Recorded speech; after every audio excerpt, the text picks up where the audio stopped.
তো নমস্কাৰ সকলোকে মোৰ ইউটিউব চেনেলৰ অন্য এটা ভিডিঅ'লৈ স্বাগতম জনাইছোঁ আৰু আজি আপোনালোকক এটা বহুত ভাল খবৰ দিব বিচাৰিছোঁ যে CRPFৰ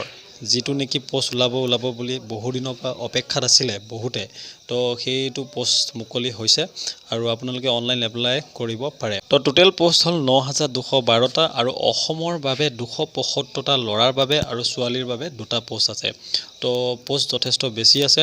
আৰু আপোনালোক যিসকলে নেকি Sscgd ভাল নম্বৰ উঠাব পৰা নাই বা কিবা কাৰণত যদি এক্সাম বেয়া হৈছে তেওঁলোক হতাশ নহ'ব তোমালোকৰ বাবে আকৌ পোষ্ট ওলাইছে CRPFত তাৰ বাহিৰেও অসম পুলিচত বা অসমৰ বিভিন্ন ডিপাৰ্টমেণ্টত বহুতো পোষ্ট ওলাই আছে সেইবিলাকো আপোনালোকে এপ্লাই কৰিব পাৰে তো কেনেকৈ এপ্লাই কৰিব লাগিব ক'ত এপ্লাই কৰিব লাগিব হাইট কিমান লাগিব চেষ্ট কিমান লাগিব লগতে এডুকেশ্যনেল কোৱালিফিকেশ্যন আৰু আপোনালোকৰ ৰানিং কেনেকুৱা হ'ব গোটেইখিনি ডিটেইলছ আপোনালোকে পাব তো আপোনালোকে ভিডিঅ'টো শেষলৈ চাওক টোটেল পোষ্টৰ কথাটো আপোনালোকে গমেই পায় টোটেল পোষ্ট ৯,২১২টা টোটেল পোষ্ট আৰু অসমৰ বাবে আছে টোটেল পোষ্ট ২৭৫টা ল'ৰাৰ বাবে আৰু ছোৱালীৰ বাবে দুটা পোষ্ট আৰু এইটো আপোনালোকে অনলাইন এপ্লাই কৰিব লাগিব আৰু ইয়াৰ পিছত চাওক আপোনালোকে এজ লিমিটটো 21 বছৰৰ পৰা 27 বছৰ কনষ্টেবল ড্ৰাইভাৰৰ বাবে আৰু কনষ্টেবল আৰু বেলেগবিলাকৰ বাবে 18 পৰা 23 বছৰ বয়সলৈ আপোনালোকে এপ্লাই কৰিব পাৰিব মানে ড্ৰাইভাৰৰ বাবে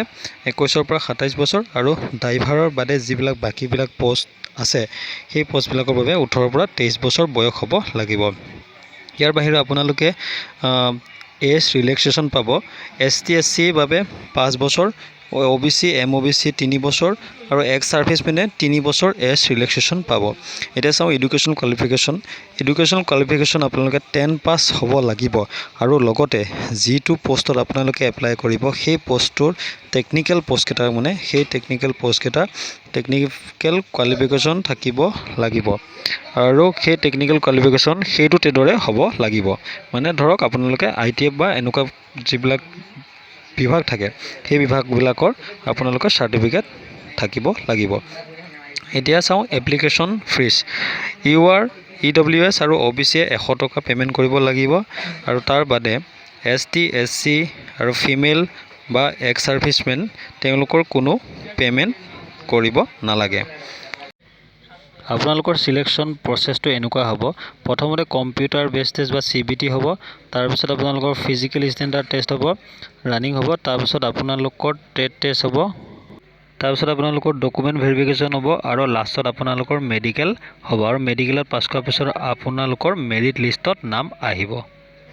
আৰু অসমৰ বাবে CBT এক্সাম ডিব্ৰুগড় গুৱাহাটী যোৰহাট লখিমপুৰ শিলচৰ আৰু তেজপুৰত অনুষ্ঠিত হ'ব আৰু আপোনালোকৰ যিটো CBT এক্সাম হ'ব তাৰ সিলেবাস এনেকুৱা ধৰণৰ জেনাৰেল ইন্টেলিজেন্স আৰু ৰিজনিংৰ পৰা 25 নম্বৰ 25টা কোৱেশ্চন আৰু জেনাৰেল নলেজ আৰু জেনাৰেল এৱাৰনেছৰ পৰা 25টা কোৱেশ্চন আৰু 25 নম্বৰ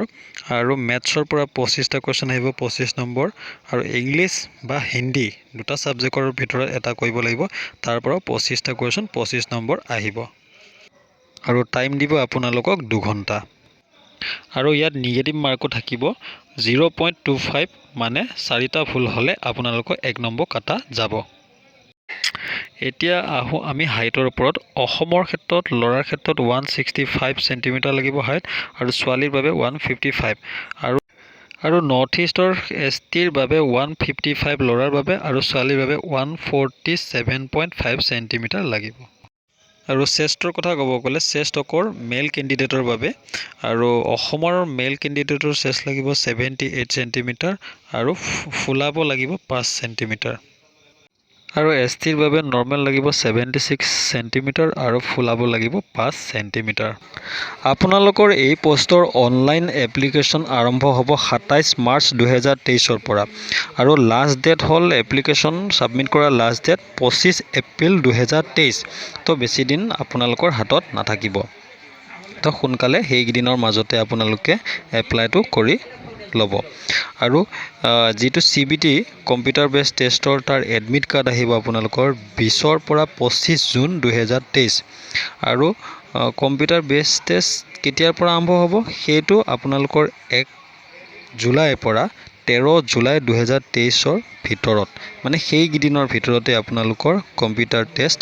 কোনদিনা পৰে আপোনালোকৰ ঠিক নাই। গতিকে বেছিদিন নাই, আপোনালোকে ভালকৈ পঢ়া শুনা কৰক এইকেইদিন।